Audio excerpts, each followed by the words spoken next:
Greetings and salutations everyone, I'm Mac. This is Let's Play Legend of Heroes Trails in the Sky. In the last episode we did a lot of exploring of Zeiss, but I'm not actually sure where we were supposed to be going right at this moment.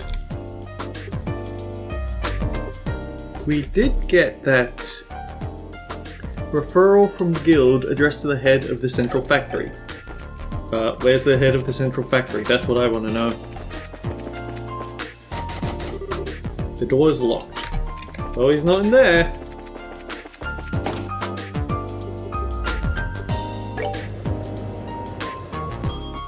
I think 4th floor we already checked on. Yeah, this is the clinic and the laboratory. 5th floor?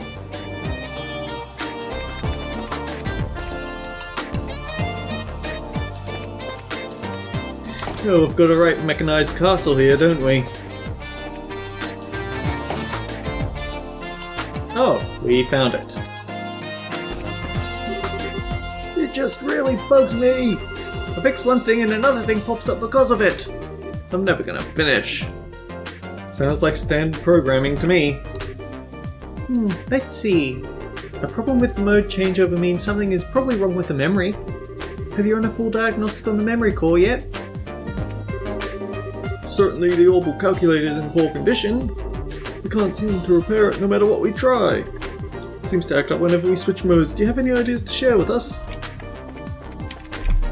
I guess this isn't the room that we wanted after all. Maybe it's in the basement somewhere.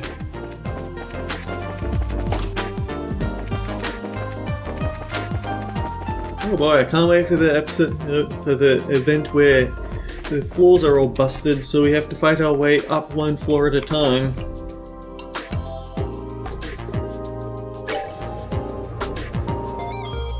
Actually, maybe we should talk to the secretary. I'll bet they'll know where we need to go. Oh, you were the ones with Tita before, no? Welcome to the central factory. Can I help you? We are from the Bracer Guild. We'd like to meet with the factory head if we may. Estelle reached into her pouch, paused for dramatic effect, then flourished the introduction note to meet the factory chief. Joshua tried to look stoic and not roll his eyes. I see. Just a moment, please. Hazel used the intercom, keeping one wary eye on Estelle all the while. Sir, I'm terribly sorry to bother you during your... Yes, sir. The people from the Bracer Guild are... Yes, sir. Right away. Thank you for waiting. Factory Chief Murdoch will see you now. His office is upstairs on the 2nd floor. Nice. I didn't think he'd see us so quickly. Let's not keep him waiting. Oh, okay. So that's legit the locked door.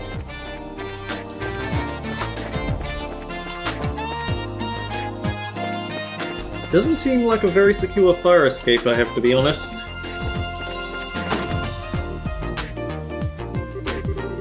Hey, I've been waiting for you two. Estelle and Joshua, right?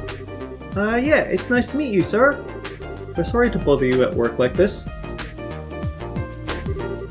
Oh, don't worry yourselves about that. The Bracer Guild, and Cassius in particular, have done a great deal for me in the past. It would be rude of me not to welcome his children. You know, Dad... I'm beginning to think that Estelle's the only person. Seems like everyone else in the kingdom has owed him a favor at some point or another, and Estelle's just been too out in the boonies to realize it. I guess you might say that he was my benefactor. It's no exaggeration to say that the central factory produces the finest ordnance in the land. Naturally, the confrontations over our craft have never really stopped. Wherever we had a problem, we'd always contact the Roland branch and have him come over.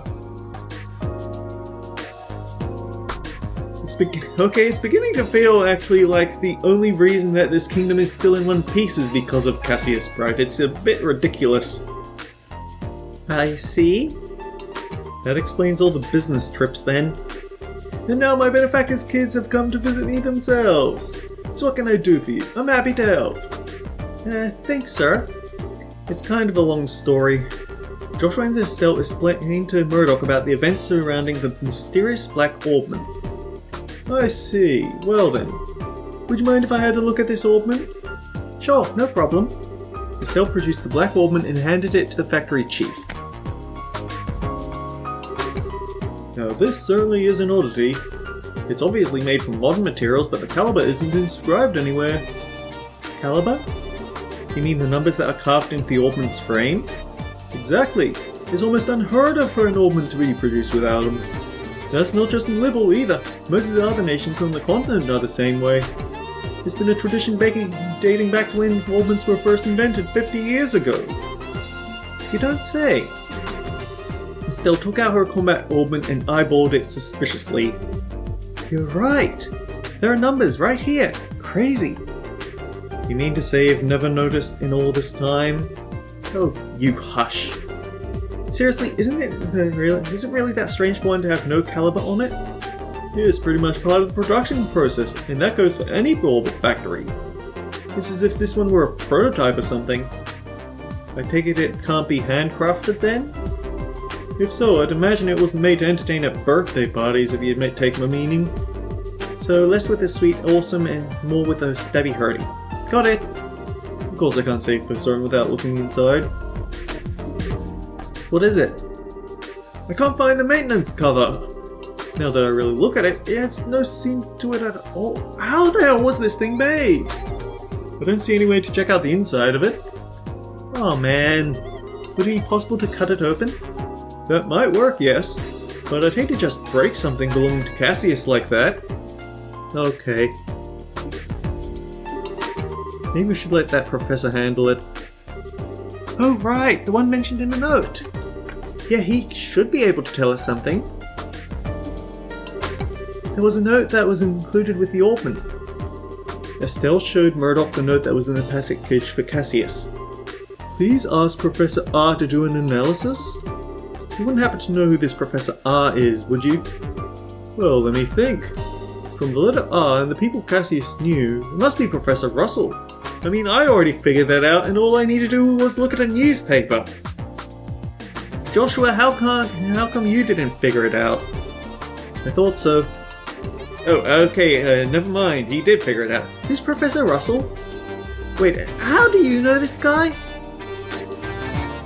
I don't, but I know of him. He's known as the person who brought orbital technology to Libel in the first place. You know your stuff. As I'm sure you know, ornaments were invented by Professor Epstein. Professor Russell was one of his disciples. 40 years ago he brought the ornaments and his knowledge back, and that's why Libel is a technologically advanced nation. You might say he was the father of the Orbital Revolution. Wow, now that is impressive. I had no idea Dad knew anyone like that. What is it? Estelle knows nothing about the people in her life now that you think about it. Even so, it worries me a little that you'll be letting the old prep handle this ornament. You have no idea what it is, really. Huh? Or how to put this. For good or ill, he's a certified genius. When he gets an idea for a new invention in his head, there's just no telling what he'll do. Much like the time when he was developing the first orbital airship. What's with the far-off look? I guess that's what's happened. Oh, I'm sorry. I'm sure we'll be able to help figure this thing out. Go find him and ask him about it. It can't hurt. Thanks, Chief. Where should we go find him? Hold on a moment. Murdoch flipped the switch on the intercom. Testing, good. Actually, I've been looking for you. Sorry to bother you, but can you come here? Alright, I'll be waiting. But did you just call the professor or something? Oh, no. He actually has a private workshop in town. I know, I visited. He has all the latest technology at his disposal, so I know he can figure out something about that thing. Wow, he must really be a genius. Wait, then who did you call? His granddaughter. She works here at the factory. I'm sure the child will be happy to show you the way. The child?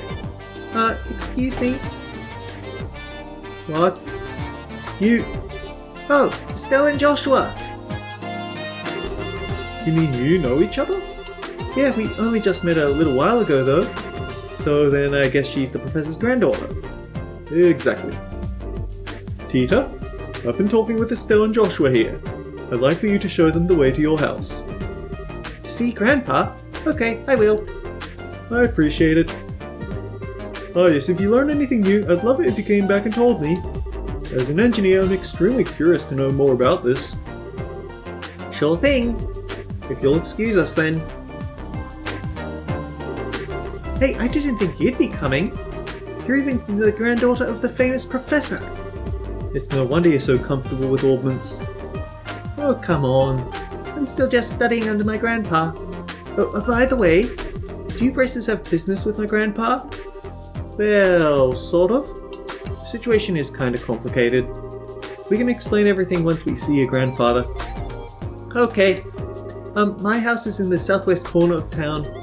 Get off the escalator, go straight until you reach the south entrance, then turn to the west and there it is. Got it. Well, let's get moving. You know, now that I think about it, there's not nearly as many residences in the city as there would be workers around here. For such a big factory. And now the moment of truth. Can we actually upgrade all of her slots?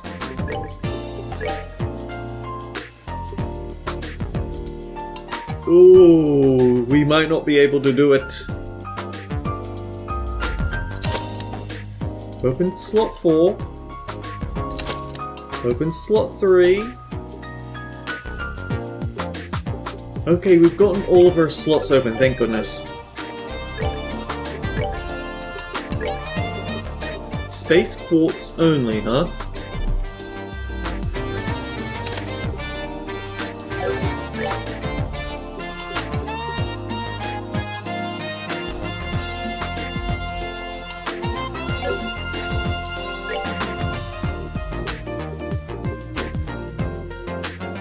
Oh, we could actually give you a hit 3 if you wanted. Better chances of hitting what you're aiming for that way.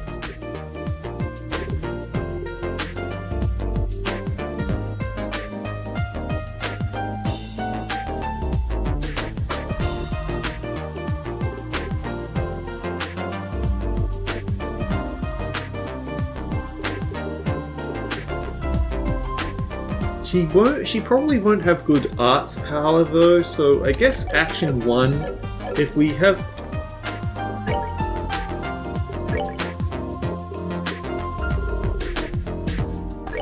Oh boy, we just don't have any... We might actually have to do a bit of separate grinding for when we get agate back.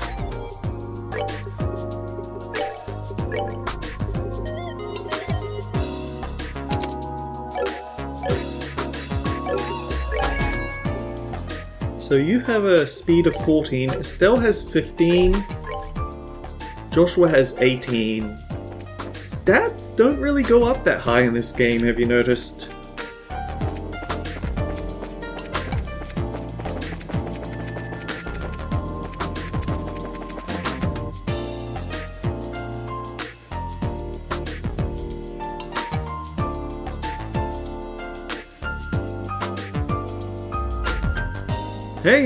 Hang on. Bracer Guild, what's up here? Okay, so we have to keep an eye on the quest log over here because apparently at some point a bunch of short-term quests are going to appear. Have to be absolutely careful of that, but as it is, it hasn't happened yet.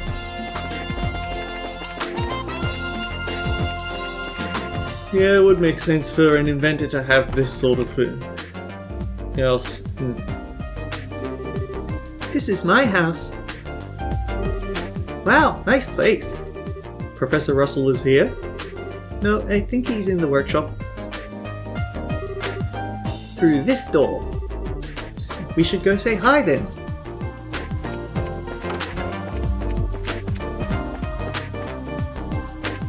Oh, he's not on this floor, even though that's where he was when we last saw him. I'm home, Grandpa! Okay, maybe this way.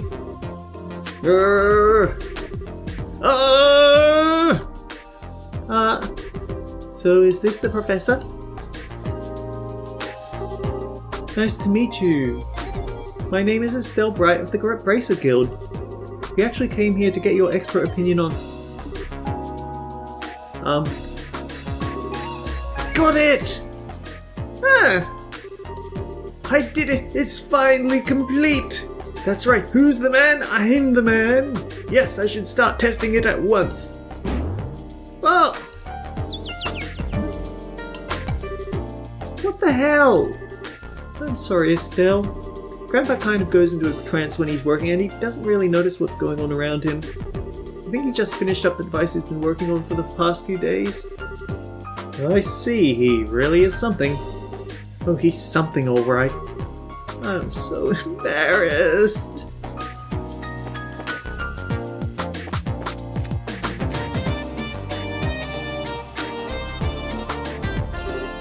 Grandpa!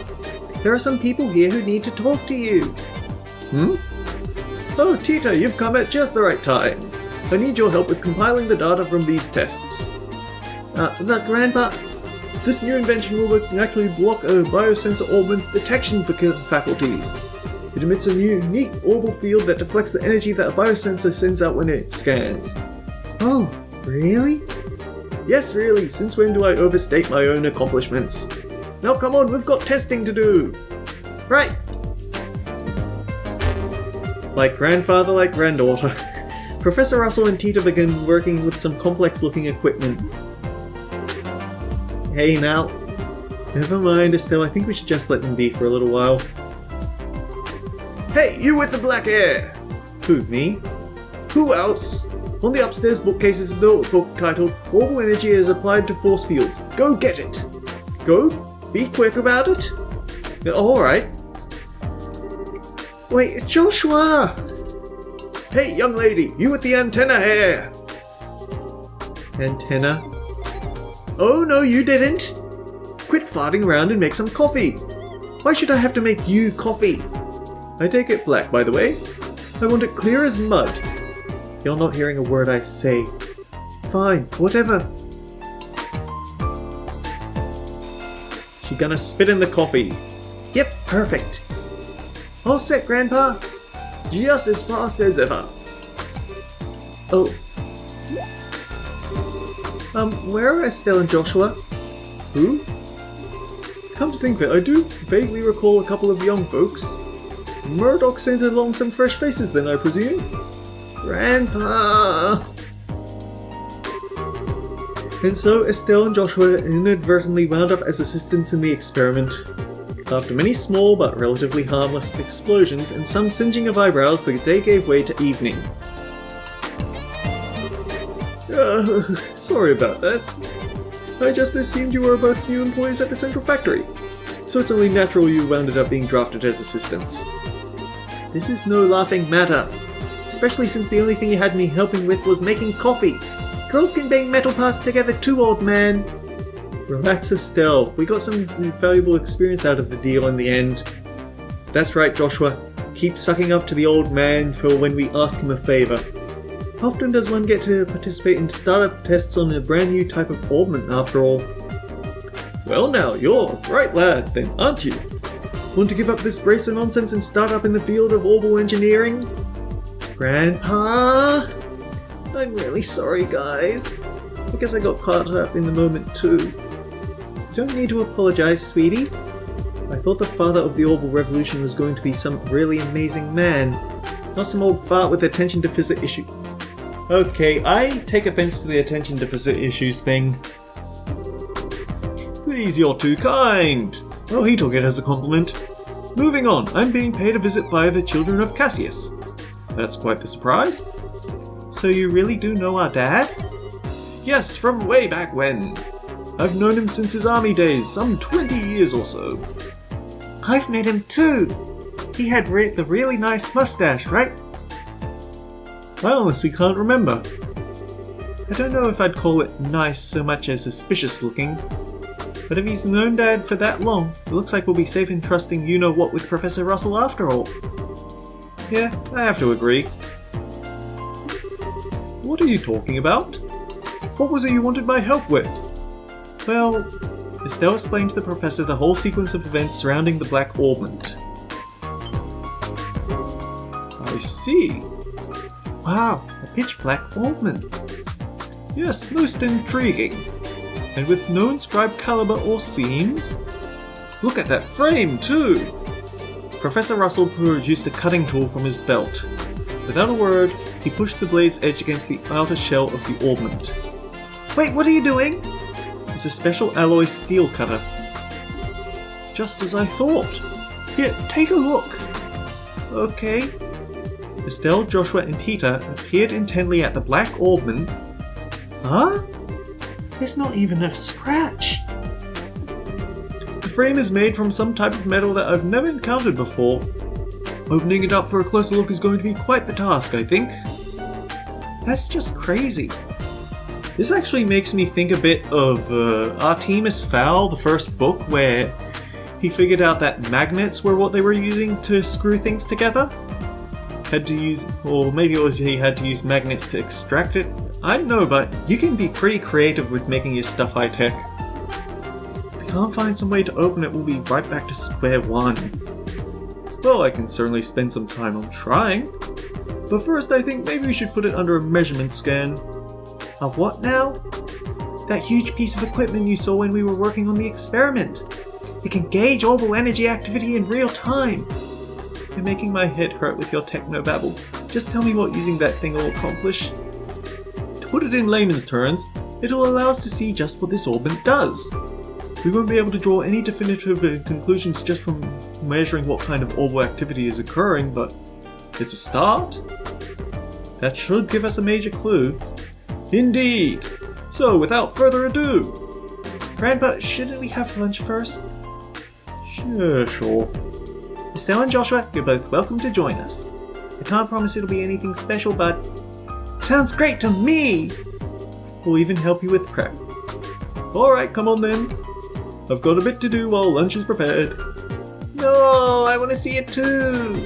No fair working when I'm not around. My house, my rules. What is up with these two? Now I see where she gets it. Yeah, but he's not going to be a party member. Now, if everyone is ready, let's get this started. Estelle, if you'll put the ornament on the stand. Okay. And then it just explodes. Like this? Yes, thank you. Are you ready, Tita? All set. Good. Now, commencing orbital force measurement test on the Black Ornament. Black Ornament, so that's going to be the official name after all. But using it officially is so boring and simple. Why not something cool like Dark Thingy of Impending Doom? No, simple is best. Anything longer than Black Ornament would just be annoying to say. Oh, look at her. She's all anxious to start. Oh. Alright, let's begin. Tita, if you'll activate the scanner, please. Okay. Output set at 45. Put all measuring equipment on standby. Roger. Why are we playing the Kapua family song now? Done. All measuring equipment is calibrated. Okay, from here on out is the real deal. Since no direct input or output was detected, all we can do is measure how the central crystal circuit responds. Now let's see just how much this contraption is really worth. You're sure in a good mood. And click! Neat, it's all glowing and stuff. I get it, it's putting major strain on the crystal circuit. There. Tita, any readings? Yeah, but they're kind of weird. The tachometer needle's shaking like crazy.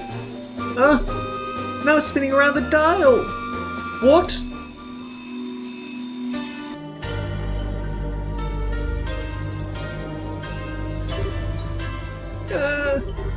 What's going on here?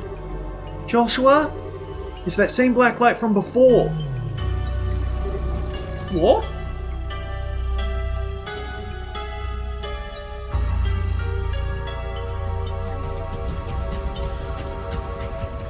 Oh dear, we just shut down the entire city, didn't we?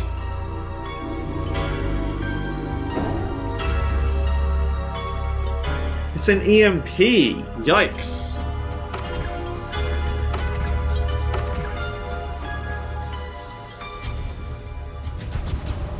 Hopefully this is just his usual nonsense and people won't get really upset at us. Grandpa, it won't take much more of this. We have to shut it down.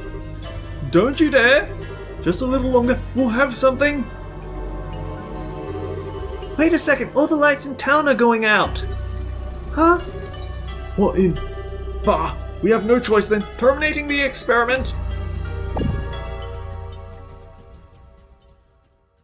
How come this was the one doohickey in town that didn't get shut down by that black augment? Oh. Throw back on. Let's see the readout. Nothing. It didn't record anything. The only thing that kept working was the scanner on which the black augment sat, but even that, well, as for everything else... Good. Looks like the experiment's finished. How's it outside? Fine. All the lights are back. Like nothing happened. There's still a lot of people panicking though. Okay. But just what the hell was all that? That was what I would dub orbital shutdown phenomenon. The what down?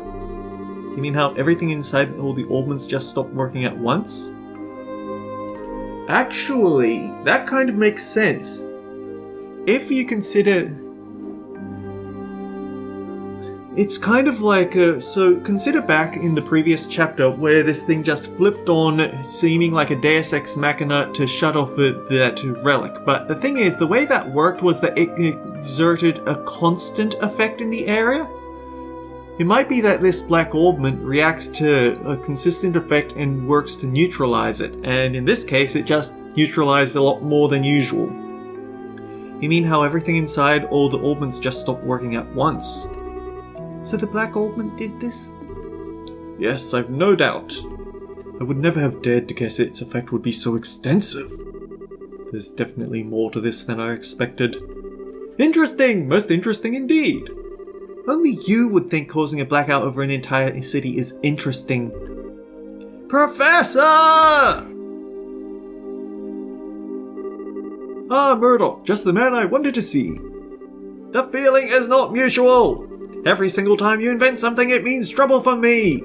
What the hell were you up to that would cause all the power downtown to go out? How rude, it's not even my fault this time. See that there? That's the black augment, and it caused this. Is that the... Okay, I get it. If that's the root of this, then it's genuine extenuating circumstances. But it still means that this was your fault! Oh, nuts. You got me. That's it? They're just okay again? Are they always like this? This is so embarrassing. And so the first day in Zace kept everyone busy. Due to how late it was, Estelle and Joshua stayed at the lab for the night.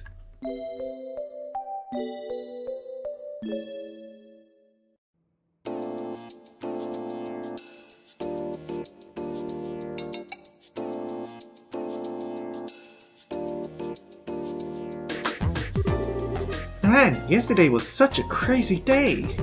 I was surprised enough at the town, but I wasn't really expecting to deal with anything like that. No kidding. But back on the subject of the black augment, it's much more powerful than I'd imagined possible. Yeah, what's the professor gonna do now that his equipment's gone all kerflooey? Good morning, guys! Morning, Tita. Good morning. Quite a big day yesterday. No kidding. Did you guys sleep okay? Yeah, like babies. Is the professor up already? Oh, he left for the central factory early this morning. He said something about how he was going to expose all the black augment secrets. Wow, looks like getting roared at over and over by the factory chief yesterday didn't even put a dent in him. We really appreciate both of you taking the time to just look over something a couple of strangers brought to you. Oh, it's fine, really.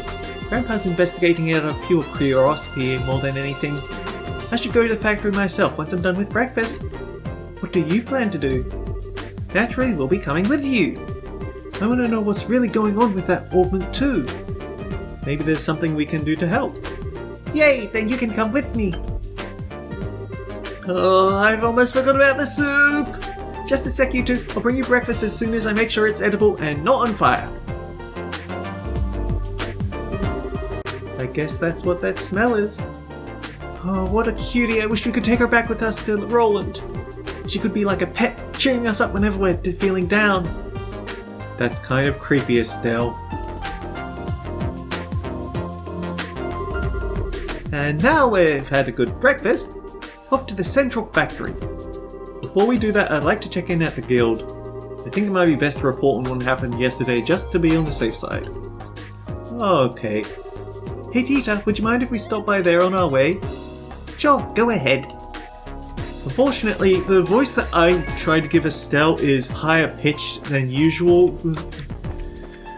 which works okay with Chloe because I could pitch my voice lower and calmer for her, but then we have Tita who's even younger and higher pitched than Estelle, and I think they just kind of blend together. But next time on Let's Play Legend of Heroes Trails in the Sky, we've probably got a lot of quests to do at the guild, so until then guys, take care, I'll see you all around.